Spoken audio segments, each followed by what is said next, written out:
ನಮಸ್ತೆ ವೀಕ್ಷಕರೇ, ಆರೋಗ್ಯವೇ ಭಾಗ್ಯ ವಿಶೇಷ ಕಾರ್ಯಕ್ರಮಕ್ಕೆ ಸ್ವಾಗತ. ನಾನು ತೇಜಸ್ವಿನಿ. ಇತ್ತೀಚಿನ ದಿನಗಳಲ್ಲಿ ಆರೋಗ್ಯದ ಸಮಸ್ಯೆ ದಿನದಿಂದ ದಿನಕ್ಕೆ ಹೆಚ್ಚಾಗ್ತಾ ಇದೆ. ಅದರಲ್ಲೂ ಪ್ರಮುಖವಾಗಿ ಬೆನ್ನೋವು, ಕಾಲು ನೋವು, ಮಂಡಿ ನೋವಂತಹ ಸಮಸ್ಯೆಗಳು ಹೆಚ್ಚಾಗ್ತಾ ಇದೆ.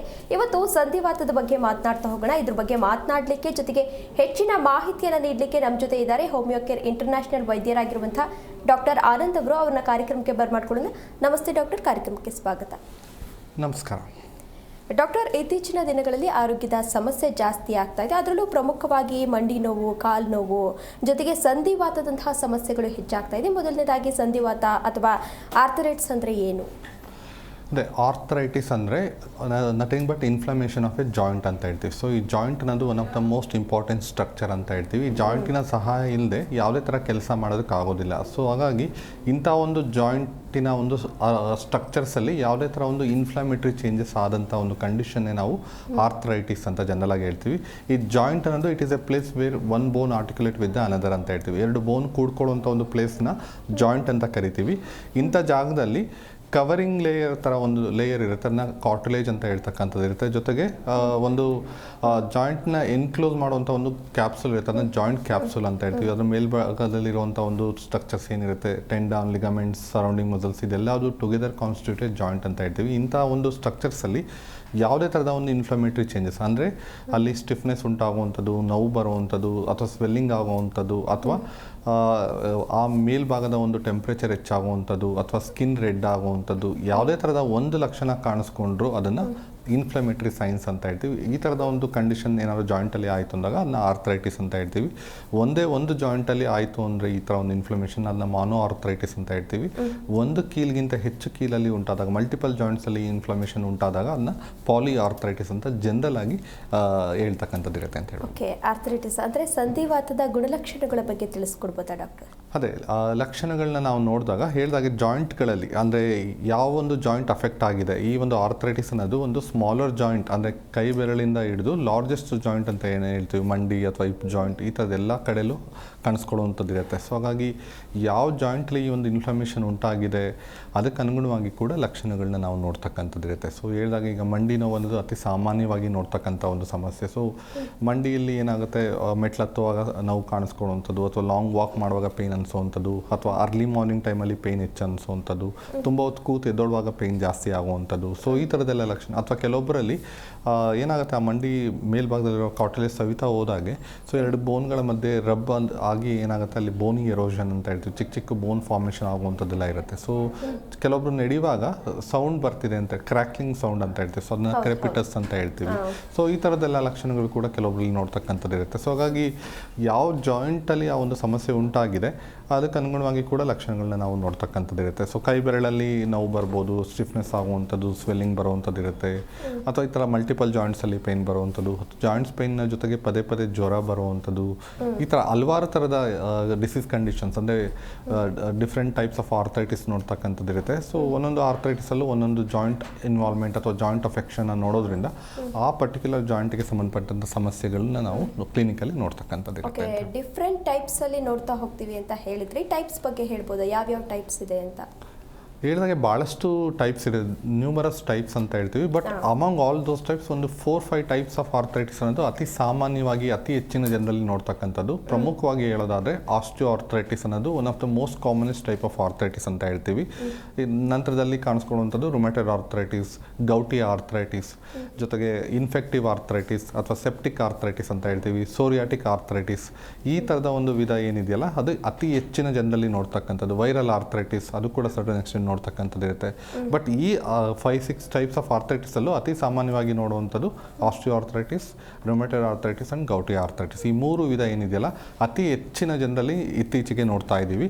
ಅದರಲ್ಲೂ ಪ್ರಮುಖವಾಗಿ ಒಂದೊಂದು ವಿಧವಾದಂಥ ಆರ್ಥರೈಟಿಸ್ ಒಂದೊಂದು ಪರ್ಟಿಕ್ಯುಲರ್ ರೀಸನಿಂದ, ಒಂದೊಂದು ಪರ್ಟಿಕ್ಯುಲರ್ ಜಾಯಿಂಟ್ ಅಫೆಕ್ಟ್ ಆಗೋದ್ರಿಂದ ಸೊ ಅದರಲ್ಲೂ ಒಂದೊಂದು ಕಾರಣಗಳಿಂದ ಬರ್ತಕ್ಕಂಥದ್ದು ಇರುತ್ತೆ ಅಂತ ಹೇಳ್ಬೋದು. ಓಕೆ, ಈಗ ಆಸ್ಟಿಯೋ ಆರ್ಥರೈಟಿಸ್ ಬಗ್ಗೆ ಹೇಳ್ತಾ ಇದ್ರೆ ಅಂದರೆ ಆ ಕಾಯಿಲೆ ಬಂದಾಗ ಯಾವೆಲ್ಲ ಕಾಂಪ್ಲಿಕೇಶನ್ನ ಫೇಸ್ ಮಾಡ್ತೀವಿ?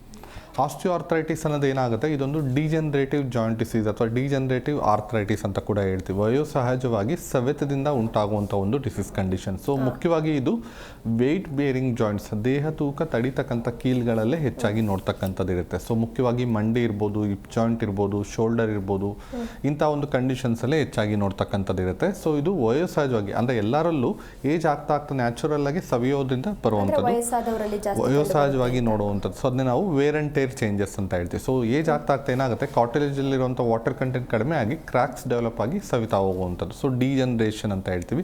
ಸೊ ಕೆಲವೊಬ್ಬರಲ್ಲಿ ಬೇಗ ಡಿಜನರೇಷನ್ ಆಗ್ಬೋದು, ಕೆಲವೊಬ್ಬರಲ್ಲಿ ನಿಧಾನ ಆಗ್ತಕ್ಕಂಥದ್ದು ಇರುತ್ತೆ. ಸೊ ಆ ಥರದ ಒಂದು ಕಂಡೀಷನಿಂದ ಬರುವಂಥ ಒಂದು ಡಿಸೀಸ್ನೇ ನಾವು ಆಸ್ಟಿಯೋಆರ್ಥರೈಟಿಸ್ ಅಂತ ಹೇಳ್ತೀವಿ. ಇದೇ ಥರ ಒಂದು ಡಿಜನರೇಟಿವ್ ಚೇಂಜಸ್ ಬೆನ್ನಿನ ಭಾಗದಲ್ಲಿ ಆಯಿತು, ಡಿಸ್ಕಲ್ಲಿ ಉಂಟಾಯಿತು ಅಂದರೆ ಅದನ್ನು ನಾವು ಸ್ಪಾಂಡಿಲೋಸಿಸ್ ಅಂತ ಕರಿತೀವಿ. It is nothing but osteoarthritis of the spine ಅಂತ ಹೇಳ್ತಕ್ಕಂಥದ್ದು ಇರುತ್ತೆ. ಸೊ ಹಾಗಾಗಿ ಈ ಥರ ಒಂದು ವಯೋಸಹಜವಾಗಿ ಸವೆಯೋದಕ್ಕೆ ಹಲವಾರು ಕಾರಣಗಳಿರುತ್ತೆ. ಮುಖ್ಯವಾಗಿ ಹೇಳಿದಾಗೆ ಜೆನೆಟಿಕ್ ಫ್ಯಾಕ್ಟರ್ಸ್ ಒಂದು ಕಾರಣ ಆಗುತ್ತೆ. ಜೆನೆಟಿಕಲಿ ಏನಾದರೂ ಕಾರ್ಟಿಲೇಜ್ ವೀಕ್ ಆಗಿತ್ತು ಅಂತಂದರೆ ಅಂಥವರಲ್ಲಿ ಸವಿಯುವಂಥ ಒಂದು ಸಾಧ್ಯತೆ ಜಾಸ್ತಿ ಇರುತ್ತೆ.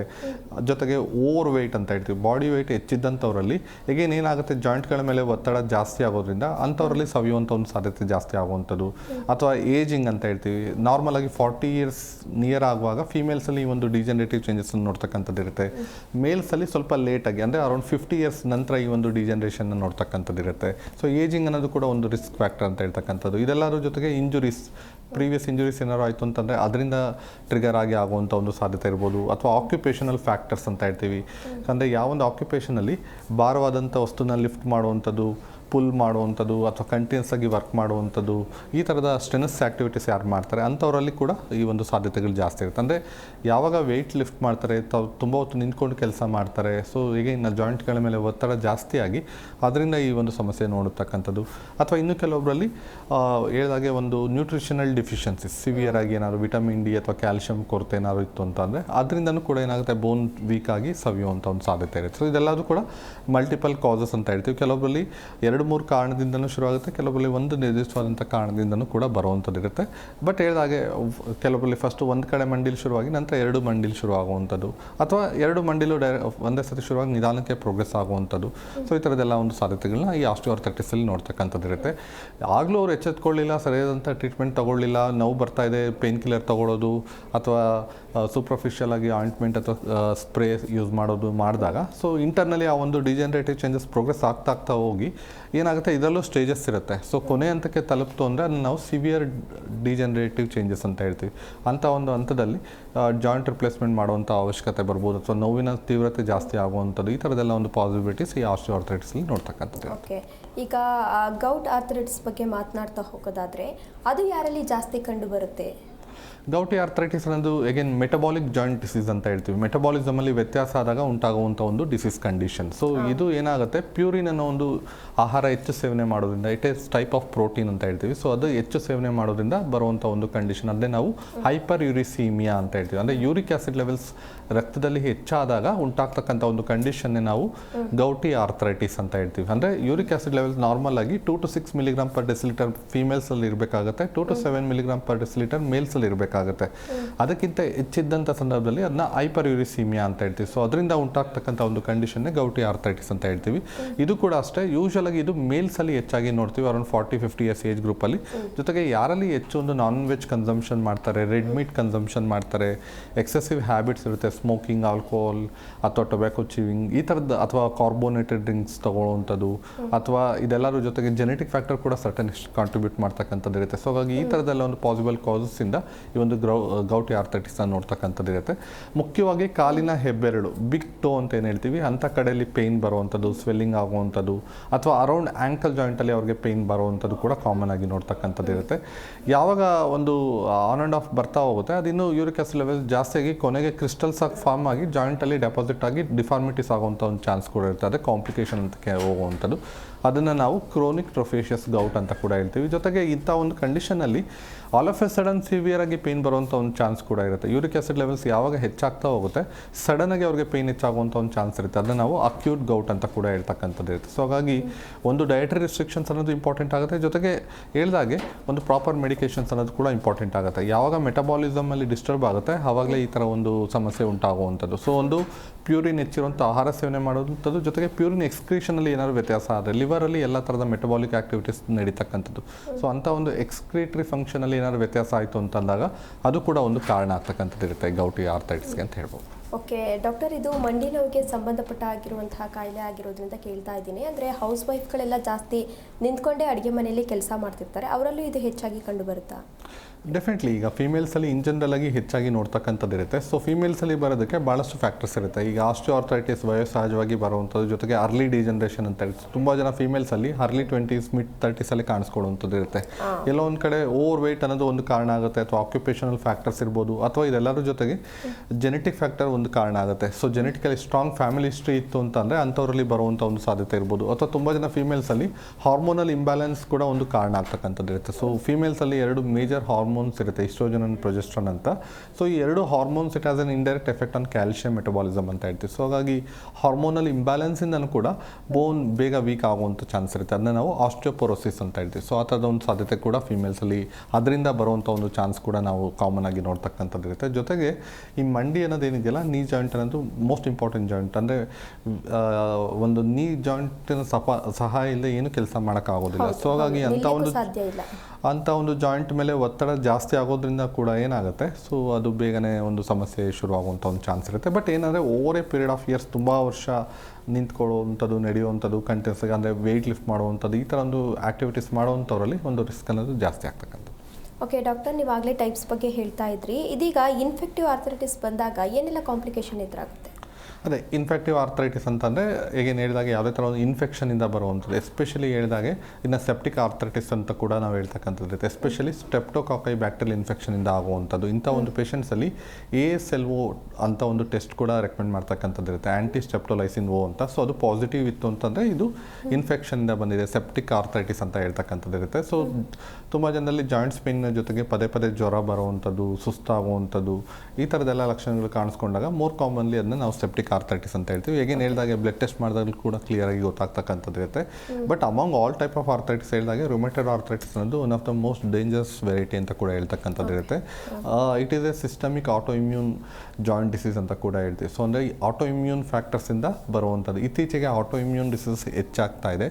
ಅದರಲ್ಲಿ ಪ್ರಮುಖವಾಗಿ ಈ ಒಂದು ಥೈರಾಯ್ಡ್ ಸಮಸ್ಯೆ ಇರ್ಬೋದು, ಅಥವಾ ಸೋರಿಯಾಸಿಸ್ ಅನ್ನೋ ಒಂದು ಸಮಸ್ಯೆ, ವಿಟಿಲಿಗೋ ಅನ್ನೋ ಒಂದು ಸಮಸ್ಯೆ, ಅದೇ ರೀತಿಯಾಗಿ ರುಮೆಟೆಡ್ ಆರ್ಥರೈಟಿಸ್. ಅಂದರೆ ಇಮ್ಯೂನ್ ಸಿಸ್ಟಮ್ ನಮ್ಮನ್ನು ಪ್ರೊಟೆಕ್ಟ್ ಮಾಡೋಕ್ಕೆ ಇರೋವಂಥ ಒಂದು ರೋಗ ನಿರೋಧಕ ಶಕ್ತಿ ಯಾವಾಗ ಎಗೇನ್ಸ್ಟ್ ಓನ್ ಸೆಲ್ಸ್ ಫಂಕ್ಷನ್ ಮಾಡುತ್ತೆ, ಅದನ್ನು ನೆಗೆಟಿವ್ ಫೀಡ್ಬ್ಯಾಕ್ ಅಂತ ಹೇಳ್ತೀವಿ.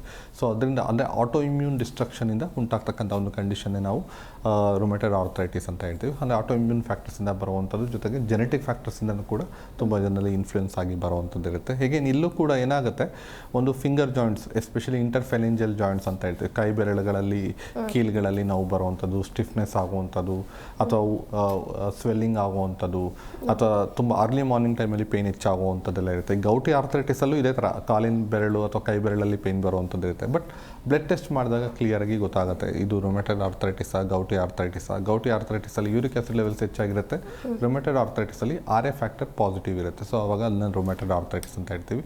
ಫಸ್ಟ್ ಈ ಥರ ಒಂದು ಕೈ ಬೆರಳಲ್ಲಿ ಕಾಣಿಸ್ಕೊಂಡು ನಂತರ ರಿಸ್ಟ್ ಅಥವಾ ಎಲ್ಬೋ, ಶೋಲ್ಡರ್, ನೆಕ್, ಬ್ಯಾಕ್, ಈ ಥರ all over the body spread ಆಗ್ತಾ ಹೋಗುವಂಥದ್ದು ಒಂದು. ಜೊತೆಗೆ ಕಂಟ್ರೋಲಿಗೆ ಬಂದಿಲ್ಲ ಅಂತಂದಾಗ ಹಲವಾರು ರೀತಿಯಾದಂಥ ಒಂದು ಕಾಂಪ್ಲಿಕೇಶನ್ಸ್ ಕೂಡ ಈ ರುಮೆಟೆಡ್ ಆರ್ಥರೈಟಿಸಲ್ಲಿ ನೋಡ್ತಕ್ಕಂಥದ್ದು ಇರುತ್ತೆ. ಅದಕ್ಕೆ ಇದನ್ನು ನಾವು ಡೇಂಜರಸ್ ಟೈಪ್ ಆಫ್ ಆರ್ಥರೈಟಿಸ್ ಅಂತ ಕೂಡ ಹೇಳ್ತಕ್ಕಂಥದ್ದು ಇರುತ್ತೆ. ಜಾಯಿಂಟ್ಸ್ ಪೇನಿನ ಜೊತೆಗೆ ಪದೇ ಪದೇ ಜ್ವರ ಬರುವಂಥದ್ದು ಇರುತ್ತೆ, ಅದನ್ನ ರೊಮ್ಯಾಟಿಕ್ ಫೀವರ್ ಅಂತ ಹೇಳ್ತೀವಿ. ಅದು ತುಂಬ ಜನರಲ್ಲಿ ಆಗದೆ ಇರುವಂಥದ್ದು ಇರುತ್ತೆ, ಲಾಸ್ ಆಫ್ ಅಪಿಟೈಟ್ ಅಂತ ಹೇಳ್ತೀವಿ, ನಾಸಿಯೇಟಿಂಗ್ ಫೀಲಿಂಗ್, ಜಾಸ್ತಿ ಸ್ವೆಲ್ಲಿಂಗ್ ಕೂಡ ಆಗ್ತಾ ಇರುತ್ತೆ. ಆದರೆ ಇನ್ಫ್ಲಮೇಷನ್ ಏನಾದ್ರು ಆಯಿತು ಅಂತಂದಾಗ ಈ ಥರ ಒಂದು ಕೈ ಬೆರಳಲ್ಲಿ ನೋವು ಬರೋದು, ಸ್ಟಿಫ್ನೆಸ್ ಆಗೋದು, ಸ್ವೆಲ್ಲಿಂಗ್ ಬರುವಂಥದ್ದು ಹೆಚ್ಚಾಗಿ ನೋಡ್ತಕ್ಕಂಥದ್ದು ಇರುತ್ತೆ. ಅದು ಹಾಗೆ ಪ್ರೋಗ್ರೆಸ್ ಆಯಿತು ಅಂತಂದಾಗ ಕೈ ಬೆರಳಿನ ಒಂದು ಜಾಯಿಂಟಲ್ಲಿ ಡಿಫಾರ್ಮಿಟೀಸ್ ಕೂಡ ಉಂಟಾಗುವಂಥದ್ದು. ಸೊ ಶೇಪಿನಲ್ಲಿ ವ್ಯತ್ಯಾಸ ಆಗುವಂಥದ್ದು, ಅದನ್ನೇ ನಾವು ಡಿಫಾರ್ಮಿಟೀಸ್ ಅಂತ ಕರಿತೀವಿ. ಸೊ ಆ ಥರದ್ದೆಲ್ಲ ಲಕ್ಷಣಗಳ ನಂತರ ಬೇರೆ ಬೇರೆ ಆರ್ಗನ್ಸ್ ಡ್ಯಾಮೇಜ್ ಆಗುವಂಥ ಒಂದು ಚಾನ್ಸ್ ಇರುತ್ತೆ. ಹಾರ್ಟ್ ಇರ್ಬೋದು, ಲಂಗ್ಸ್ ಇರ್ಬೋದು, ಸ್ಕಿನ್ ಇರ್ಬೋದು, ಈ ಥರದ್ದೆಲ್ಲ ಒಂದು ಪಾಸಿಬಿಲಿಟೀಸ್ ಇರುತ್ತೆ. ಎಸ್ಪೆಷಲಿ ಹಾರ್ಟ್ ಅಫೆಕ್ಟ್ ಆಗುವಂಥ ಒಂದು ಚಾನ್ಸ್ ಇರುತ್ತೆ. ಅದನ್ನೇ ನಾವು ರುಮ್ಯಾಟಿಕ್ ಹಾರ್ಟ್ ಡಿಸೀಸ್ ಅಂತ ಹೇಳ್ತೀವಿ. ಮೋಸ್ಟ್ ಕಾಮನ್ ಕಾಂಪ್ಲಿಕೇಶನ್, ಅಂದರೆ ಲಾಂಗ್ ಟರ್ಮಲ್ಲಿ ಸರಿಯಾಗಿ ಕಂಟ್ರೋಲ್ ಬಂದಿಲ್ಲ ಅಂತಂದಾಗ ಕಾಣಿಸ್ಕೊಳ್ಳುವಂಥ ಒಂದು ಕಾಂಪ್ಲಿಕೇಶನ್. ಅದು ಹೊರತಾಗಿ ಹೇಳಿದಾಗೆ ಡಿಫಾರ್ಮಿಟೀಸ್ ಆಗ್ಬೋದು, ಅಥವಾ ಅವರ ಓವರ್ ಆಲ್ ಹೆಲ್ತ್ ಕೂಡ ಡಿಟೇರಿಯೇಟ್ ಆಗ್ತಾ ಹೋಗುವಂಥ, ಜನರಲ್ ಆಗಿ ಅವರ ಅಂದರೆ ಇಮ್ಯೂನ್ ಸಿಸ್ಟಮ್ ಅಫೆಕ್ಟ್ ಆಗೋದ್ರಿಂದ ಅವರು ವೀಕ್ ಆಗ್ತಾ ಹೋಗುವಂಥ ಒಂದು ಚಾನ್ಸ್ ಕೂಡ ಈ ಒಂದು ರುಮ್ಯಾಟಿಕ್ ಆರ್ಥರೈಟಿಸಲ್ಲಿ ನೋಡ್ತಕ್ಕಂಥದ್ದು. ಓಕೆ ಡಾಕ್ಟರ್, ಇದೀಗ ಯಾವುದೇ ಒಂದು ಕಾಯಿಲೆ ಬಂದಾಗ ನಮಗೆ ಲೈಫ್ ಸ್ಟೈಲ್ ತುಂಬ ಇಂಪಾರ್ಟೆಂಟ್ ಆಗಿರುತ್ತೆ. ಇವಾಗ ನಮಗೆ ಆರ್ಥರೈಟಿಸ್ ಬಂತು ಅಂತ ಅಂದಾಗ ನಮ್ಮ ಲೈಫ್ ಸ್ಟೈಲ್ ಹೇಗಿರಬೇಕು, ವ್ಯಾಯಾಮಗಳೆಲ್ಲ ಹೇಗಿರಬೇಕು, ಜೊತೆಗೆ ಈ ಆಹಾರ ಪದ್ಧತಿ ಹೇಗಿರಬೇಕು? ಡೆಫಿನೆಟ್ಲಿ ಹೇಳಿದಾಗೆ ಒಂದೊಂದು ಡಿಸೀಸ್ ಕಂಡೀಷನ್ಸಲ್ಲಿ ಒಂದೊಂದು ಥರದ ಡಯಟ್ ರಿಸ್ಟ್ರಿಕ್ಷನ್ಸ್ ಅಥವಾ ಲೈಫ್ ಸ್ಟೈಲ್ ಮಾಡಿಫಿಕೇಷನ್ ಅನ್ನೋದು ತುಂಬ ಇಂಪಾರ್ಟೆಂಟ್ ಆಗುತ್ತೆ. ಸೊ ಈಗ ಅವ್ರಿಗೆ ಯಾವೊಂದು ವಿಧವಾದಂಥ ಆರ್ಥರೈಟಿಸ್ ಬಂದಿದೆ ಅದಕ್ಕೆ ಅನುಗುಣವಾಗಿ ಕೂಡ ಲೈಫ್ ಸ್ಟೈಲ್ ಮಾಡಿಫಿಕೇಷನ್ನ ರೆಕಮೆಂಡ್ ಮಾಡ್ತಕ್ಕಂಥದ್ದು ಇರುತ್ತೆ. ಸೊ ಎಸ್ಪೆಷಲಿ ಈಗ ಡಯಟ್ರಿ ಚೇಂಜಸ್ ಅಂತ ನಾವು ನೋಡಿದಾಗ ಈ ಎಸ್ಪೆಷಲಿ ಗೌಟಿ ಆರ್ಥರೈಟಿಸ್ ಸಮಸ್ಯೆ ಏನಾದ್ರು ಇತ್ತು ಅಂತಂದರೆ ಆದಷ್ಟು ಪ್ರೋಟೀನ್ ಇಂಟೆಕ್ನ ರಿಸ್ಟ್ರಿಕ್ಟ್ ಮಾಡಬೇಕಾಗುತ್ತೆ. ಸೊ ಅದು ಒಂದು ಟಿಪಿಕಲ್ ಫ್ಯೂಚರ್ ಅಂತ ಹೇಳ್ತೀವಿ. ಅಥವಾ ಜನರಲ್ ಆಗಿ ಆರ್ಥರೈಟಿಸ್ ಸಮಸ್ಯೆ ಇದೆ ಅಂತ ಬಂದಾಗ ಎಸ್ಪೆಷಲಿ ವಿಟಮಿನ್ ಡಿ ಅಥವಾ ಕ್ಯಾಲ್ಶಿಯಂ ರಿಚ್ ಇರುವಂಥ ಫುಡ್ ತಗೊಳ್ಳೋದು ತುಂಬ ಇಂಪಾರ್ಟೆಂಟ್ ಆಗುತ್ತೆ. ಸೊ ಆ ಥರ ಕ್ಯಾಲ್ಶಿಯಂ ರಿಚ್ ಫುಡ್ ಅಂತ ಬಂದಾಗ ಮಿಲ್ಕ್ ಇರ್ಬೋದು ಅಥವಾ ಬಾಯ್ಲ್ಡ್ ಎಗ್ ಇರ್ಬೋದು, ಸ್ಪ್ರೌಟ್ಸ್, ಮೊಳಕೆ ಕಾಳು, ಸೊಪ್ಪು, ಈ ಥರದ್ದೆಲ್ಲದು ಕೂಡ ಡಯಟಲ್ಲಿ ಇನ್ಕ್ಲೂಡ್ ಮಾಡುವಂಥದ್ದು, ಆ್ಯಂಟಿ ಆಕ್ಸಿಡೆಂಟ್ಸ್ ರಿಚ್ ಇರುವಂಥ ಫುಡ್ ತಗೊಳ್ಳುವಂಥದ್ದು. ಸೊ ಇದೆಲ್ಲ ಏನಾಗುತ್ತೆ, ಇನ್ಫ್ಲಮೇಷನ್ನ ಕಡಿಮೆ ಮಾಡ್ತಕ್ಕಂಥದ್ದು ಇರುತ್ತೆ. ಸೊ ಹಾಗಾಗಿ ಈ ಥರದ್ದೆಲ್ಲ ಒಂದು ಫುಡ್ ಇಂಟೆಕ್ ಮಾಡೋದು ತುಂಬ ಇಂಪಾರ್ಟೆಂಟ್ ಆಗುತ್ತೆ ಒಂದು. ಜೊತೆಗೆ ಅವರಲ್ಲಿರುವಂಥ ರಿಸ್ಕ್ ಫ್ಯಾಕ್ಟರ್ಸ್, ಸಪೋಸ್ ಈಗ ಓವರ್ ವೆಯ್ಟ್ ಇದ್ದಾರೆ ಅಂತಂದರೆ ಆ ವೆಯ್ಟ್ನ ಕಡಿಮೆ ಮಾಡ್ಕೊಳ್ಳುವಂಥ ಒಂದು ಪ್ರಯತ್ನ ಮಾಡಬೇಕಾಗುತ್ತೆ. ಅದಕ್ಕೆ ಸೂಕ್ತವಾದಂಥ ಒಂದು ಪ್ರೋಟೀನ್ ರಿಚ್ ಇರುವಂಥ ಒಂದು ಫುಡ್ ತಗೊಳ್ಳುವಂಥದ್ದು. ಅಥವಾ ಅಂಡರ್ ವೆಯ್ಟ್ ಇದ್ದಾರೆ, ಲೀನ್ ತಿನ್ನಿದ್ದಾರೆ ಅಂತಂದರೆ ವೆಯ್ಟ್ ಇಂಪ್ರೂವ್ ಮಾಡೋ ಥರ ಅಥವಾ ಜಾಯಿಂಟ್ ಸ್ಟ್ರೆಂಥನ್ ಮಾಡೋ ಥರ ಒಂದು ಎಕ್ಸಸೈಸ್ ಮಾಡುವಂಥದ್ದು. ಜೊತೆಗೆ ಲೈಫ್ ಸ್ಟೈಲ್ ಅಂತ ಬಂದಾಗ ಪೀರಿಯಾಡಿಕಲ್ ರೆಗ್ಯುಲರ್ ವಾಕಿಂಗ್ ಮಾಡುವಂಥದ್ದು, at least every day 45 minutes walk ಮಾಡುವಂಥದ್ದು. ಜೊತೆಗೆ ಪ್ರಾಪರ್ ರೆಸ್ಟ್ ಅಂತ ಹೇಳ್ತೀವಿ, ರೆಸ್ಟ್ ಮತ್ತು ಎಕ್ಸಸೈಸ್ ಮತ್ತು ಬ್ಯಾಲೆನ್ಸ್ನ ಮೇಂಟೈನ್ ಮಾಡುವಂಥದ್ದು. ಸೊ ಎಲ್ಲದೂ ಕೂಡ ತುಂಬ ಇಂಪಾರ್ಟೆಂಟ್ ಆಗುತ್ತೆ. ಈಗ ಆಕ್ಯುಪೇಷನಲ್ ಫ್ಯಾಕ್ಟರ್ಸ್ ಇರುತ್ತೆ, ಅವ್ರಿಗೆ ಯಾವ ಆಕ್ಯುಪೇಷನ್ ಇರುತ್ತೆ, ಅಲ್ಲಿ ಯಾವ ಥರ ಚಾಲೆಂಜಸ್ ಇರುತ್ತೆ ಅವ್ರಿಗೆ. ಸೊ ಇದೆಲ್ಲ ತುಂಬ ಇಂಪಾರ್ಟೆಂಟ್ ಆಗುತ್ತೆ. ಜೊತೆಗೆ ಯಾವ ಏಜಲ್ಲಿ ಅವ್ರಿಗೆ ಸಮಸ್ಯೆ ಶುರುವಾಗಿದೆ ಅಥವಾ ಅದು ಯಾವೊಂದು ಹಂತದಲ್ಲಿದೆ, ಇದೆಲ್ಲದನ್ನು ನಾವು ಸ್ಟಡಿ ಮಾಡಿದಾಗ ಕ್ಲಿಯರಾಗಿ ಅವ್ರಿಗೆ ಯಾವ ಥರದ ಒಂದು ಲೈಫ್ ಸ್ಟೈಲ್ ಅನುಸರಿಸಬೇಕಾಗುತ್ತೆ. ಅವರಲ್ಲಿ ಇರುವಂಥ ರಿಸ್ಕ್ ಫ್ಯಾಕ್ಟರ್ಸ್ ಏನಿದೆ, ಈಗ ಹೇಳಿದಾಗೆ ತುಂಬ ಜನರಲ್ಲಿ ನ್ಯೂಟ್ರಿಷನಲ್ ಡಿಫಿಷಿಯನ್ಸೀಸ್ ಕೂಡ ಒಂದು ಕಾಮನ್ ರಿಸ್ಕ್ ಫ್ಯಾಕ್ಟರ್ ಅಂತ ಹೇಳ್ತೀವಿ, ಕ್ಯಾಲ್ಶಿಯಂ ಅಥವಾ ವಿಟಮಿನ್ ಡಿ ಕೊರತೆ ಏನಾದರೂ. ಸೊ ಅಂಥದ್ದನ್ನು ಐಡೆಂಟಿಫೈ ಮಾಡಿ ಸಪ್ಲಿಮೆಂಟ್ಸ್ನ ಅವಶ್ಯಕತೆ ಇದ್ದರೆ ಅದನ್ನು ತಗೋಬೇಕಾಗತ್ತೆ. ಸೊ ಈ ಥರದ್ದೆಲ್ಲ ಮಾಡ್ತಾ ಹೋದಾಗ ಏನಾಗುತ್ತೆ, ಯಾವುದೇ ಥರದ ಒಂದು ದೀರ್ಘಕಾಲ ಸಮಸ್ಯೆ ಇದ್ದರೂ ಕೂಡ ನಿಧಾನಕ್ಕೆ ಕಂಟ್ರೋಲ್ಗೂ ಬರುತ್ತೆ. ಕ್ರಮೇಣವಾಗಿ ಕಡಿಮೆ ಆಯಿತು ಅಂತ ಅಂದಾಗ ಅದನ್ನ ಕ್ಯೂರ್ ಆಗುವಂಥ ಒಂದು ಸಾಧ್ಯತೆ ಹೆಚ್ಚಾಗಿರುತ್ತೆ ಅಂತ ಹೇಳ್ಬೋದು. ಓಕೆ ಡಾಕ್ಟರ್, ಈಗ ಕೆಲವೊಬ್ಬರು ಹೇಳ್ತಾ ಇರ್ತಾರೆ ನಮ್ಮ ಅಪ್ಪ ಅಮ್ಮಂಗೆ ಮಂಡಿ ನೋವಿತ್ತು ಹಾಗಾಗಿ ನನಗೂ ಮಂಡಿ ನೋವು ಬಂದಿದೆ ಅಂತ. ಅಂದರೆ ಈ ಆರ್ಥರೈಟಿಸ್ ಹೆರಿಡಿಟಿಯಿಂದ ಏನಾದರೂ ಬರುತ್ತಾ? ಸರ್ಟನ್ ಪೇಷಂಟ್ಸಲ್ಲಿ ಡೆಫಿನೆಟ್ಲಿ ಜೆನೆಟಿಕ್ ಇನ್ಫ್ಲೂಯೆನ್ಸ್ ಅಥವಾ ಫ್ಯಾಮಿಲಿಯಲ್ ಟೆಂಡೆನ್ಸಿ ಅಂತ ಹೇಳ್ತೀವಿ. ಸೊ ಆ ಥರದ ಒಂದು ಫ್ಯಾಕ್ಟರ್ಸಿಂದ ಟ್ರಿಗರ್ ಆಗ್ತಕ್ಕಂಥದ್ದು ಇರುತ್ತೆ. ಬಟ್ ಬಂದಾಗ ಏನಾಗುತ್ತೆ, all of a sudden severe ಆಗೋದಿಲ್ಲ. ಸೊ ಹೇಳಿದಾಗೆ ಸ್ಟೇಜಸ್ ಇರುತ್ತೆ. ಸೊ ಇನಿಷಿಯಲ್ ಸ್ಟೇಜಲ್ಲೇ ಇದೆ ಅಂತಂದಾಗ ಏನಾಗುತ್ತೆ, ಪೇಯ್ನ್ ಆನ್ ಆ್ಯಂಡ್ ಆಫ್ ಬರ್ತಾ ಇರುತ್ತೆ. ಸೊ ಈ ಆರ್ಥರೈಟಿಸಲ್ಲಿ ಒಂದು ರೋಗ ಲಕ್ಷಣ ಯಾವ ಥರ ಇರುತ್ತೆ ಅಂದರೆ ಸಡನ್ನಾಗಿ ಸಿವಿಯರ್ ಆಗೋದಿಲ್ಲ, ಪೇಯ್ನ್ ಆನ್ ಎಕ್ಸರ್ಷನ್ ಅಂತ ಹೇಳ್ತೀವಿ. ಅಂದರೆ ಭಾರವಾದಂಥ ವಸ್ತು ಲಿಫ್ಟ್ ಮಾಡುವಾಗ ಪೇಯ್ನ್ ಹೆಚ್ಚು ಅನಿಸ್ಬೋದು, ನಡೆಯುವಾಗ ಪೇಯ್ನ್ ಅನಿಸ್ಬೋದು, ಅಥವಾ ಪೇಯ್ನ್ ವೈಲ್ ಕ್ಲೈಂಬಿಂಗ್ ಸ್ಟೇರ್ಸ್, ಮೆಟ್ಲತ್ತ ಸಂದರ್ಭದಲ್ಲಿ ಪೇಯ್ನ್ ಕಾಣಿಸ್ಕೊಳ್ಳುವಂಥದ್ದು, ರೆಸ್ಟ್ ತೊಗೊಂಡಾಗ ಕಡಿಮೆ ಆಗುವಂಥದ್ದು, ಈ ಥರದ್ದೆಲ್ಲ ಒಂದು ಲಕ್ಷಣಗಳು ಇನಿಷಿಯಲ್ ಸ್ಟೇಜಲ್ಲಿ ನೋಡ್ತಕ್ಕಂಥದ್ದು ಇರುತ್ತೆ. ಆಗಲೂ ಅವ್ರು ಎಚ್ಚೆತ್ಕೊಳ್ಳಿಲ್ಲ, ಮತ್ತೆ ಸೇಮ್ ಆ್ಯಕ್ಟಿವಿಟೀಸ್ ಮಾಡ್ತಾ ಹೋದ್ರು, ಸರಿಯಾದಂಥ ಒಂದು ಟ್ರೀಟ್ಮೆಂಟ್ ತಗೊಳ್ಳಿಲ್ಲ ಅಂತ ಅಂದಾಗ ನಿಧಾನಕ್ಕೆ ಅದು ಪ್ರೋಗ್ರೆಸ್ ಆಗಿ ಪೆಥಾಲಜಿಕಲ್ ಚೇಂಜಸ್ ಅನ್ನೋದು ಪ್ರಾಮಿನೆಂಟ್ ಆಗ್ತಾ ಹೋದಾಗ, ಅಂದರೆ ಕಾರ್ಟಿಲೆಸ್ ಅವಿಯುವಂಥದ್ದು ಅಥವಾ ಇನ್ಫ್ಲಮೇಷನ್ ಅನ್ನೋದು ಜಾಸ್ತಿ ಆಗ್ತಾ ಹೋದಾಗ ಏನಾಗುತ್ತೆ, ಇನ್ನು ನೋವಿನ ತೀವ್ರತೆ ಜಾಸ್ತಿ ಆಗುವಂಥದ್ದು, ಅಥವಾ ಒಂದು ಕೀಲಲ್ಲಿ ಕಂಡು ಬಂದಂಥ ಸಮಸ್ಯೆ ಇನ್ನೊಂದು ಕೀಲಲ್ಲಿ ಪ್ರೋಗ್ರೆಸ್ ಆಗುವಂಥದ್ದು, ಈ ಥರದ್ದೆಲ್ಲ ಪಾಸಿಬಿಲಿಟೀಸ್ ಇರುತ್ತೆ. ಸೊ ಹಾಗಾಗಿ ಒಂದು ಯಾವುದೇ ಥರದ ಒಂದು ಸಮಸ್ಯೆ ಸುಮಾರು 8 ವಾರ ಅಥವಾ 12 ವಾರ, 8ರಿಂದ 12 ವಾರ, 2-3 ತಿಂಗಳು ಅದು ಕಡಿಮೆ ಆಗ್ತಿಲ್ಲ, ಪ್ರೋಗ್ರೆಸ್ ಆಗ್ತಾ ಇದೆ, ದಿನಕ್ಕೆ ಹೆಚ್ಚಾಗ್ತಾ ಇದೆ ಅಂತಂದಾಗ ಆದಷ್ಟು ಬೇಗ ಅದನ್ನು ಗುರುತಿಸಿ ಅದಕ್ಕೆ ಸಂಬಂಧಪಟ್ಟಂಥ ಬ್ಲಡ್ ಟೆಸ್ಟ್ ಮಾಡಿಸಿ ಅಥವಾ ಎಕ್ಸಾಕ್ಟಾಗಿ ಡಯಾಗ್ನೋಸಿಸ್ ಏನಿದೆ ಅದು ಮಾಡಿದಾಗ ಕ್ಲಿಯರಾಗಿ ಗೊತ್ತಾಗುತ್ತೆ ಯಾವೊಂದು ವಿಧವಾದಂಥ ಆರ್ಥರೈಟಿಸ್ ಬಂದಿದೆ, ಏನು ತೊಂದರೆ ಆಗಿದೆ. ಇದೆಲ್ಲ ತಿಳ್ಕೊಂಡಾಗ ಒಂದು ಪ್ರಾಪರ್ ಟ್ರೀಟ್ಮೆಂಟ್ ತಗೊಳ್ಳೋಕ್ಕೆ ಸಾಧ್ಯ ಆಗುತ್ತೆ. ಜೊತೆಗೆ ಎಷ್ಟು ಸಮಯ ಟ್ರೀಟ್ಮೆಂಟ್ ತೊಗೋಬೇಕಾಗುತ್ತೆ, ಜೊತೆಗೆ ಯಾವೊಂದು ಹಂತದಲ್ಲಿದೆ ಎಲ್ಲದೂ ಕೂಡ ಹೇಳೋದಕ್ಕೆ ಸಾಧ್ಯ ಆಗುತ್ತೆ. ಜೊತೆಗೆ ಯಾವೊಂದು ಹಂತಕ್ಕೆ ಅದನ್ನ ಕ್ಯೂರ್ ಮಾಡೋದಕ್ಕೆ ಸಾಧ್ಯ ಆಗುತ್ತೆ, ಡಿಸೀಸ್ ಪ್ರೋಗ್ನೋಸಿಸ್ ಅಂತ ಹೇಳ್ತೀವಿ. ಸೊ ಇದೆಲ್ಲದೂ ಕೂಡ ರೆಕಮೆಂಡ್ ಮಾಡೋಕ್ಕೆ ಸಾಧ್ಯ ಆಗುತ್ತೆ. ತುಂಬ ಜನರಲ್ಲಿ ಈ ಥರ ಒಂದು ಮಲ್ಟಿಪಲ್ ಜಾಯಿಂಟ್ಸಲ್ಲಿ ಪೇಯ್ನ್ ಬರ್ತಿರುತ್ತೆ. ಸೊ ಬ್ಲಡ್ ಟೆಸ್ಟ್ ಮಾಡಿದಾಗ ಎಲ್ಲ ನಾರ್ಮಲ್ ಇರುತ್ತೆ, ಆರ್ಥರೈಟಿಸ್ ಸಂಬಂಧಪಟ್ಟಾಗಿರೋವಂಥದ್ದು. ಸೊ ಅಂಥ ಒಂದು ಕಂಡೀಷನ್ ನಾವು ಸೀರೋ ನೆಗೆಟಿವ್ ಆರ್ಥರೈಟಿಸ್ ಅಂತ ಹೇಳಿ ಡಯಾಗ್ನೋಸಿಸ್ ಮಾಡಿ ಟ್ರೀಟ್ಮೆಂಟ್ ಮಾಡಿ, ಅದು ಕೂಡ again it is type of arthritis, ಒಂದು ಆಟೋ ಇಮ್ಯೂನ್ ಡಿಸೀಸ್ ಅಂತ ಹೇಳ್ತಕ್ಕಂಥದ್ದು ಇರುತ್ತೆ. ಇನ್ನು ಕೆಲವರಲ್ಲಿ ಮಕ್ಕಳಲ್ಲಿ ಕಾಣಿಸ್ಕೊಳ್ಳುವಂಥ ಒಂದು ವೆರೈಟಿ ಇರುತ್ತೆ, ಅದನ್ನು ನಾವು ಜುವಿನೈಲ್ ಇಡಿಯೋಪತಿಕ್ ಆರ್ಥರೈಟಿಸ್ ಅಂತ ಹೇಳ್ತೀವಿ. ಅದು ಕೂಡ ರೊಮೆಟೆಡ್ ಆರ್ಥರೈಟಿಸ್ ಟೈಪ್ ವೆರೈಟಿನೇ, ಬಟ್ ಮಕ್ಕಳಲ್ಲಿ ಬರುವಂಥದ್ದು. ಸೊ ಮಕ್ಕಳಲ್ಲಿ ಬಂದಾಗ ಎಲ್ಲೊಂದು ಕಡೆ ಅವರ ಒಂದು ಇಮ್ಯೂನ್ ಸಿಸ್ಟಮ್ ವೀಕ್ ಆಗಿರುವಂಥದ್ದು ಅಥವಾ ಜೆನೆಟಿಕ್ ಫ್ಯಾಕ್ಟರ್ಸಿಂದ ಟ್ರಿಗರ್ ಆಗಿ ಬರುವಂಥ ಒಂದು ಚಾನ್ಸ್ ಕೂಡ ಇರ್ತಕ್ಕಂಥದ್ದು ಇರುತ್ತೆ. ಸೊ ಹಾಗಾಗಿ ಯಾವುದೇ ಥರ ಸಮಸ್ಯೆ ಆದರೂ ಕೂಡ ಅಷ್ಟು ಡಯಾಗ್ನೋಸಿಸ್ ಅನ್ನೋದು ತುಂಬ ಇಂಪಾರ್ಟೆಂಟ್ ಆಗುತ್ತೆ. ಜೊತೆಗೆ ಇನಿಷಿಯಲ್ ಸ್ಟೇಜಲ್ಲೇ ಬಂದಾಗ ಬೇಗ ಕಂಪ್ಲೀಟಾಗಿ ಕ್ಯೂರ್ ಆಗುವಂಥ ಒಂದು ಸಾಧ್ಯತೆ ಇರುತ್ತೆ. ಅದರಲ್ಲೂ ಹೋಮಿಯೋಪತಿ ಟ್ರೀಟ್ಮೆಂಟಲ್ಲಿ ಈ ಥರ ಒಂದು ರೂಟ್ ಕಾಸ್ ಏನಿದೆ, ಯಾವ ಕಾರಣಕ್ಕಾಗಿ ಸಮಸ್ಯೆ ಶುರುವಾಗಿದೆ, ಯಾವೊಂದು ಹಂತದಲ್ಲಿದೆ, ಎಲ್ಲದನ್ನು ತಿಳ್ಕೊಂಡು ಅವರಲ್ಲಿ ಇರೋವಂಥ ಒಂದು ಸಿಮ್ಟಮ್ಸ್, ಅವರಲ್ಲಿ ಯಾವ ಥರದ ಒಂದು ಲಕ್ಷಣಗಳು ಕಾಣಿಸ್ಕೊಳ್ತಾ ಇದೆ, ಯಾವ ಜಾಯಿಂಟ್ ಅಫೆಕ್ಟ್ ಆಗಿದೆ, ಇದೆಲ್ಲ ತಿಳ್ಕೊಂಡು ಒಂದು ಪ್ರಾಪರ್ ಮೆಡಿಕೇಷನ್ಸ್ನ ರೆಕಮೆಂಡ್ ಮಾಡೋದ್ರಿಂದ ಸಮಸ್ಯೆ ನಿಧಾನಕ್ಕೆ ಕಡಿಮೆನೂ ಆಗುತ್ತೆ, ಕ್ಯೂರ್ ಆಗುವಂಥ ಒಂದು ಸಾಧ್ಯತೆ ಹೆಚ್ಚಾಗಿರುತ್ತೆ. ಒಂದು ಪರ್ಮನೆಂಟ್ ಕ್ಯೂರ್ ಆಗಬೇಕು ಅಂತ ಅಂದಾಗ ಆ ಒಂದು ಡಿಸೀಸ್ ಕಂಡೀಷನ್ನ ಒಂದು ಸಂಪೂರ್ಣವಾಗಿ ಸ್ಟಡಿ ಮಾಡಿ ಒಂದು ಟ್ರೀಟ್ಮೆಂಟ್ನ ಕೊಡ್ತಕ್ಕಂಥ. ಓಕೆ, ಇವಾಗ ನೀವು ಮಕ್ಕಳಲ್ಲಿ ಕಂಡು ಬರುತ್ತೆ ಅಂತ ಹೇಳ್ತಿದ್ರಿ ಡಾಕ್ಟರ್. ಈಗ ಮಕ್ಕಳಲ್ಲಿ ಕಂಡು ಬರೋದಕ್ಕೆ ಸರಿಯಾದ ಟೈಮಿಗೆ ನಾವು ಟ್ರೀಟ್ಮೆಂಟನ್ನು ತಗೊಂಡ್ರೆ ಪರ್ಮನೆಂಟಾಗಿ ಕ್ಯೂರ್ ಆಗುತ್ತಾ ಅದು? ಡೆಫಿನೆಟ್ಲಿ ಯಾವುದೇ ಒಂದು ಡಿಸೀಸ್ ಕಂಡೀಷನ್ ಆದರೂ ಕೂಡ ಅಷ್ಟೇ, ಈಗ ಒಂದು ಇನಿಷಿಯಲ್ ಸ್ಟೇಜಲ್ಲಿ ಬಂದಾಗ ಸೊ ಡೆಫಿನೆಟ್ಲಿ ಬೇಗನೆ ಅದು ಕಂಟ್ರೋಲ್ಗೂ ಬರುತ್ತೆ, ಬೇಗ ವಾಸಿ ಕೂಡ ಆಗ್ತಕ್ಕಂಥದ್ದು ಇರುತ್ತೆ. ಫರ್ದರ್ ಪ್ರೋಗ್ರೆಸ್ ಆಗೋದನ್ನು ಪ್ರಿವೆಂಟ್ ಮಾಡಿ ಒಂದು ಡ್ಯಾಮೇಜ್ ಏನಾಗ್ತಾ ಇದೆಯಲ್ಲ ಅದನ್ನ ತಡೆಯೋದಕ್ಕೆ ಸಾಧ್ಯತೆ ಹೆಚ್ಚಿರುತ್ತೆ. ಕಾಂಪ್ಲಿಕೇಶನ್ಸ್ ಅಂತ ಏನು ಹೇಳ್ತೀವಿ, ಸೊ ತುಂಬ ಕಂಡೀಷನ್ಸಲ್ಲಿ ಕಾಂಪ್ಲಿಕೇಶನ್ಸ್ ಅಂತ ದಾಟೋವಂಥ ಒಂದು ಚಾನ್ಸ್ ಕೂಡ ಇರುತ್ತೆ, ಅಂದರೆ ನೆಗ್ಲೆಕ್ಟ್ ಮಾಡಿದಾಗ, ಸರಿಯಾದಂಥ ಒಂದು ಟ್ರೀಟ್ಮೆಂಟ್ ತಗೊಳ್ಳದೇ ಇದ್ದಾಗ. ಸೊ ಆ ಥರ ಒಂದು ಹಂತಕ್ಕೆ ಹೋಗ್ದೇ ಕ್ಯೂರ್ ಮಾಡೋವಂಥ ಒಂದು ಸಾಧ್ಯತೆ ಹೆಚ್ಚಾಗಿರುತ್ತೆ. ಬೇಗ ಐಡೆಂಟಿಫೈ ಮಾಡಿ ಒಂದು ಎಫೆಕ್ಟಿವ್ ಆದಂಥ ಒಂದು ಟ್ರೀಟ್ಮೆಂಟ್ ತಗೊಳ್ಳೋದು ತುಂಬ ಇಂಪಾರ್ಟೆಂಟ್ ಆಗುತ್ತೆ ಅಂತ ಹೇಳಿ. ಓಕೆ ಡಾಕ್ಟರ್, ಇದೀಗ ಸಂಧಿವಾತಕ್ಕೆ ಹೋಮಿಯೋ ಕೇರಲ್ಲಿ ಯಾವ ರೀತಿ ಟ್ರೀಟ್ಮೆಂಟನ್ನು ಕೊಡ್ತೀವಿ? ಅದೇ ಹೋಮಿಯೋಪತಿ ಟ್ರೀಟ್ಮೆಂಟ್ ಅಂತ ನಾವು ನೋಡಿದಾಗ ಸೊ ಒಂದು ಪ್ರತಿಯೊಂದು ಡಿಸೀಸ್ ಕಂಡೀಷನ್ಸಲ್ಲೂ ಒಂದೊಂದು ಕಾರಣಗಳಿರುತ್ತೆ. ಹೀಗೆ ಹೇಳಿದಾಗ ಆಸ್ಟಿಯೋಆರ್ಥರೈಟಿಸ್ ಅನ್ನೋದು ವಯಸ್ಸಹಜವಾಗಿ ಸವೆತದಿಂದ ಉಂಟಾಗುವಂಥದ್ದು, ಡಿಜನರೇಟಿವ್ ಕಾಸಸ್ ಅಂತ ಹೇಳ್ತೀವಿ. ಗೌಟಿ ಆರ್ಥರೈಟಿಸ್ ಅನ್ನೋದ್ರಲ್ಲಿ ಮೆಟಬಾಲಿಸಮ್ ಅಫೆಕ್ಟ್ ಆಗುವಂಥ ಒಂದು ಫ್ಯಾಕ್ಟರ್ಸ್ ಇರುತ್ತೆ, ಸೊ ಅದು ಕಾಸ್ ಬೇರೆ ಇರುತ್ತೆ. ಇನ್ನು ರೊಮೆಟೆಡ್ ಆರ್ಥರೈಟಿಸಲ್ಲಿ ಆಟೋ ಇಮ್ಯೂನ್ ಫ್ಯಾಕ್ಟರ್ಸಿಂದ ಬರುವಂಥದ್ದು ಇರುತ್ತೆ. ಸೊ ಹಾಗಾಗಿ ಒಂದೊಂದು ನಿರ್ದಿಷ್ಟವಾದಂಥ ಕಾರಣದಿಂದ ಬರುವಂಥದ್ದು ಇರುತ್ತೆ. ಸೊ ಈ ಕಾರಣ ಏನಿದೆ, ರೂಟ್ ಕಾಸ್ ಏನಿದೆ ಅದನ್ನ ಐಡೆಂಟಿಫೈ ಮಾಡೋದ್ರ ಜೊತೆಗೆ ಅವರಲ್ಲಿ ಯಾವ ಜಾಯಿಂಟಲ್ಲಿ ಆ ಸಮಸ್ಯೆ ಶುರುವಾಗಿದೆ, ಯಾವೆಲ್ಲ ಒಂದು ರೋಗ ಲಕ್ಷಣಗಳಿದೆ, ಯಾವ ಏಜಲ್ಲಿ ಅವ್ರಿಗೆ ಶುರುವಾಗಿದೆ, ಇದೆಲ್ಲ ತಿಳ್ಕೊಂಡು ಅವ್ರಿಗೆ ಸೂಕ್ತವಾದಂಥ ಒಂದು ಟ್ರೀಟ್ಮೆಂಟ್ನ ರೆಕಮೆಂಡ್ ಮಾಡ್ತಕ್ಕಂಥದ್ದು ಇರುತ್ತೆ. ಅದನ್ನ ನಾವು ಕಾನ್ಸ್ಟಿಟ್ಯೂಷನಲ್ ಟ್ರೀಟ್ಮೆಂಟ್ ಅಂತ ಹೇಳ್ತೀವಿ.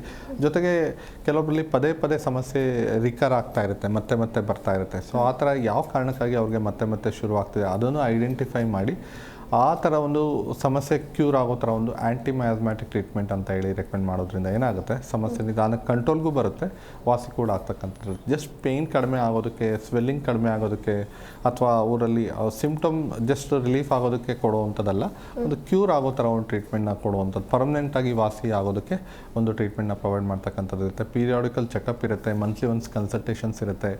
Once in 4 months, once in 6 months blood test requirement ಇತ್ತು ಅಂದರೆ ಅದನ್ನ ರೆಕಮೆಂಡ್ ಮಾಡುವಂಥದ್ದು. ಅಥವಾ ಕೆಲವೊಂದು ಕಂಡೀಷನ್ಸಲ್ಲಿ ಆ ಒಂದು ಲೋಕಲೈಸ್ ಜಾಯಿಂಟಿನ ಎಕ್ಸ್ರೇ ಸ್ಕ್ಯಾನಿಂಗ್ ರೆಕಮೆಂಡ್ ಮಾಡುವಂಥದ್ದು. ಸೊ ಅಲ್ಲಿ ಏನಾಗಿದೆ ಅಂತ ಕ್ಲಿಯರಾಗಿ ಗೊತ್ತಾಗುತ್ತೆ. CT ಸ್ಕ್ಯಾನ್ ಅಥವಾ MRI ಸ್ಕ್ಯಾನ್ ಮಾಡಿದಾಗ ಆ ಜಾಯಿಂಟಲ್ಲಿ ಸ್ಟ್ರಕ್ಚರಲ್ಲಿ ಏನು ತೊಂದರೆ ಆಗಿದೆ, ಯಾವ ಹಂತಕ್ಕೆ ಡ್ಯಾಮೇಜ್ ಆಗಿದೆ ಎಲ್ಲ ತಿಳ್ಕೊಳ್ಳೋಕೆ ಸಾಧ್ಯ ಆಗುತ್ತೆ. ಇದ್ರ ಜೊತೆಗೆ ಈಗೇನು ಹೇಳಿದಾಗೆ ಅವ್ರಿಗೆ ಸಂಬಂಧಪಟ್ಟಾಗೆ ಯಾವ ಥರ ಒಂದು ಡಯಟ್ ಅನುಸರಿಸ್ಬೇಕಾಗತ್ತೆ, ಲೈಫ್ ಸ್ಟೈಲ್ ಯಾವ ಥರ ಫಾಲೋ ಮಾಡಬೇಕಾಗತ್ತೆ, ಮೆಡಿಕೇಷನ್ಸ್ನ ಜೊತೆಗೆ ಕೆಲವು ಸಪ್ಲಿಮೆಂಟ್ಸ್ ಕೂಡ ಪ್ರೊವೈಡ್ ಮಾಡ್ತಕ್ಕಂಥದ್ದು ಇರುತ್ತೆ. ಐರನ್, ಕ್ಯಾಲ್ಶಿಯಮ್, ಮೆಗ್ನೀಷಿಯಮ್ ಈ ಥರದ್ದೆಲ್ಲ ಸಪ್ಲಿಮೆಂಟ್ಸ್ನ ಕೊಡುವಂಥದ್ದು. ಜೊತೆಗೆ ಡಯಟ್ರಿ ಚಾರ್ಟ್ಸ್ ಅಂತ ಹೇಳ್ತೀವಿ, ಯಾವ ಥರದ ಒಂದು ಡಯಟ್ ಅವ್ರು ಅನುಸರಿಸ್ಬೇಕಾಗುತ್ತೆ ಅದಕ್ಕೆ ರೆಕಮೆಂಡ್ ಮಾಡುವಂಥದ್ದು. ಜೊತೆಗೆ ಎಕ್ಸಸೈಸ್ ಚಾರ್ಟ್ಸ್ ಅಂತ ಇರುತ್ತೆ, ಸೊ ಯಾವ ಥರದ ಎಕ್ಸಸೈಸ್ ಫಾಲೋ ಮಾಡಬೇಕಾಗತ್ತೆ.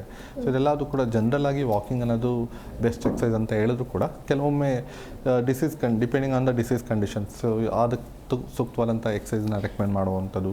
ಸೊ ಈ ಥರದ್ದೆಲ್ಲ ಅಂದರೆ ಆಲ್ಟುಗೆದರ್ ಇದೆಲ್ಲ ಸ್ಟಡಿ ಮಾಡಿ ಒಂದು ಅವ್ರಿಗೆ ಸೂಕ್ತವಾದಂಥ ಒಂದು ಲೈಫ್ ಸ್ಟೈಲ್ ಸಜೆಸ್ಟ್ ಮಾಡೋದ್ರಿಂದ ಒಂದು ಇಂಟರ್ನಲ್ಲಿ ಸಮಸ್ಯೆ ವಾಸಿ ಆಗ್ತಾ ಬರೋದ್ರ ಜೊತೆಗೆ ಕಂಪ್ಲೀಟಾಗಿ ಸಮಸ್ಯೆ ಕ್ಯೂರ್ ಆಗುವಂಥ ಒಂದು ಚಾನ್ಸ್ ಇರುತ್ತೆ. ಮತ್ತೆ ಮತ್ತೆ ಬರುವಂಥ ಒಂದು ಸಾಧ್ಯತೆ ಆಗಲಿ ಅಥವಾ ಪ್ರೋಗ್ರೆಸ್ ಆಗೋ ಥರ ಅಂದರೆ ಕಾಂಪ್ಲಿಕೇಶನ್ಸ್ ಹಂತಕ್ಕೆ ಹೋಗುವಂಥ ಒಂದು ಸಾಧ್ಯತೆ ಆಗಲಿ ಇರೋದಿಲ್ಲ ಅಂತ ಹೇಳ್ಬೋದು. ಸೊ ಆಲ್ಟುಗೆದರ್ ಪರ್ಮನೆಂಟ್ ಕ್ಯೂರ್ ಆಗೋದಕ್ಕೆ ಎಫೆಕ್ಟಿವ್ ಆದಂಥ ಒಂದು ಟ್ರೀಟ್ಮೆಂಟ್, ಅದರಲ್ಲೂ ಹೋಮಿಯೋಪತಿ ಟ್ರೀಟ್ಮೆಂಟಲ್ಲಿ ಯಾವುದೇ ಥರ ಅಡ್ವರ್ಸ್ ಎಫೆಕ್ಟ್ಸ್ ಇರೋದಿಲ್ಲ.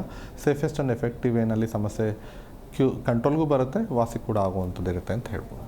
ಓಕೆ ಡಾಕ್ಟರ್, ಇದೀಗ ಈ ಸಂಧಿವಾತ ಬಂದಾಗ ಅಂದರೆ ಆರ್ಥರೈಟಿಸ್ ಬಂದಾಗ ಅವರು ಆಲೋಪತಿಯಲ್ಲಿ ಟ್ರೀಟ್ಮೆಂಟನ್ನು ತಗೊಳ್ತಿರ್ತಾರೆ, ಅವರಿಗೆ ಇದೀಗ ಹೋಮಿಯೋ ಕೇರ್ಗೆ ಜಾಯ್ನ್ ಆಗಬೇಕು. ಅಂತಹ ಸಂದರ್ಭದಲ್ಲಿ ಅವರು ಯಾವೆಲ್ಲ ಪ್ರೊಸೀಜರ್ಸ್ನ ಫಾಲೋ ಮಾಡಬೇಕು?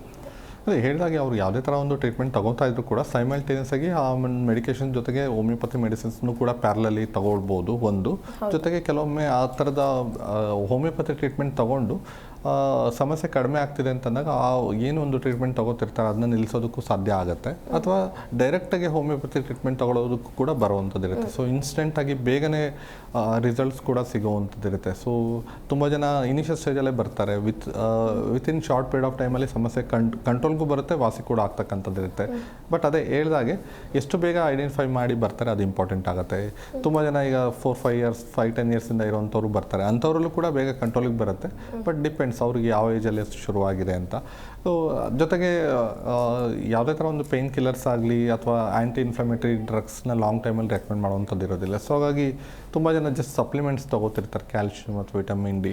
ಸೊ ಅದ್ರ ಜೊತೆಗೆ ಈ ಥರ ಹೋಮಿಯೋಪತಿ ಟ್ರೀಟ್ಮೆಂಟಲ್ಲಿ ಈ ಥರ ಒಂದು ಕ್ಯೂರ್ ಆಗೋ ಥರ ಒಂದು ಟ್ರೀಟ್ಮೆಂಟ್ ಪ್ರೊವೈಡ್ ಮಾಡೋದ್ರಿಂದ ಸೊ ಬೇಗನೆ ಆದಷ್ಟು ಹೋಮಿಯೋಪತಿ ಟ್ರೀಟ್ಮೆಂಟ್ಗೆ ಸ್ವಿಚ್ ಓವರ್ ಆದಾಗ ಎಫೆಕ್ಟಿವ್ ಆದಂಥ ಒಂದು ರಿಸಲ್ಟ್ ಸಿಗುತ್ತೆ ಅಂತ ಹೇಳ್ಬೋದು. ಜೊತೆಗೆ ಯಾವುದೇ ಥರ ಅಡ್ವರ್ಸ್ ಎಫೆಕ್ಟ್ಸ್ ಆಗೋದಾಗಲಿ ತೊಂದರೆ ಆಗಲಿ ಇರೋದಿಲ್ಲ ಅಂತ ಹೇಳ್ಬೋದು.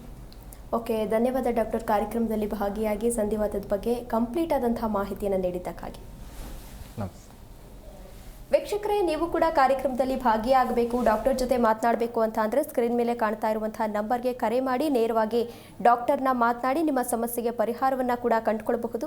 ಇದಾಗಿತ್ತು ಇವತ್ತಿನ ಹೆಲ್ತ್ ಅಪ್ಡೇಟ್ಸ್. ಇನ್ನು ಹೆಚ್ಚಿನ ಅಪ್ಡೇಟ್ಸ್ಗಾಗಿ ನೋಡ್ತಾ ಇರಿ ಜೈ ಕನ್ನಡ ನ್ಯೂಸ್, ಸತ್ಯವೇ ಸುದ್ದಿಯ ಜೀವಾಳ. ವಾಸಿಯಾಗದ ಆರೋಗ್ಯ ಸಮಸ್ಯೆ ನಿಮ್ಮನ್ನ ಕಾಡ್ತಿದೆಯಾ? ಹಾಗಿದ್ರೆ ಚಿಂತೆ ಬಿಡಿ, ನಮ್ಮ ಹೋಮಿಯೋ ಕೇರ್ಗೆ ಬನ್ನಿ. ಹೋಮಿಯೋ ಕೇರ್ ಇಂಟರ್ನ್ಯಾಷನಲ್ ಹಲವು ಆರೋಗ್ಯ ಸಮಸ್ಯೆಗಳಿಗೆ ಸಿಗಲಿದೆ ಸೂಕ್ತ ಪರಿಹಾರ. ನೇರ ಭೇಟಿಗೆ ಸಂಪರ್ಕಿಸಿ 9550001133 1800 10811212.